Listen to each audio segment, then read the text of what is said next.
আপনি আমাকে সময় দিলে আপনাকে কিছু প্রশ্ন করতে চেয়েছিলাম। এত সুন্দর কণ্ঠস্বর শুনে আমার নিজের কণ্ঠস্বরের প্রতি বড় আফসোস হলো। আমি বুক জুড়ে আফসোস নিয়ে খুব মায়া নিয়ে বললাম, জি জি জি, প্রশ্ন করেন। আসলে ম্যাম, আপনি বাসায় কি কি ব্যবহার করছেন? সেই সুন্দর কণ্ঠস্বর আমার বাড়িতে সয়াবিন তেল দিয়ে রান্না হয় নাকি সরিষার তেল দিয়ে, সব খবর জেনে ফেললো। আমিও কথার মায়ে পড়ে সব একে একে বলে দিলাম। আমাকে এতটা সময় দেওয়ার জন্য ধন্যবাদ। ভালো থাকবেন। সেই বর্ষা ঝরা দিনটা আমি কেবল তাকে ভেবে কাটালাম। কিরে, কি হয়েছে তোর? ক্লাসে একদমই মনোযোগ ছিল না। আজকে টিচার তোকে কতবার নোটিস করছে তুই দেখছিস? আমি না আসলে বুঝতেছি না, আমি একটা ঘোরের মধ্যে আছি, একজনের কণ্ঠে। কার কথা বলছিস? আমাদের ইউনিভার্সিটির কেউ? আমি কি চিনি তাকে? বল না। না, ঘুমের মধ্যে একজন ফোন দিচ্ছে, তারপরে ইটস জাস্ট আমার মাথা থেকে যাচ্ছে না।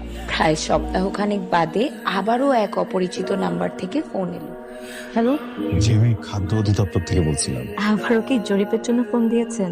মানে আবার একই প্রশ্ন? আজও অন্য প্রশ্ন করতে ফোন দিয়েছি, সেবার আপনাকে জিজ্ঞেস করা হয় কেমন আছেন আপনি।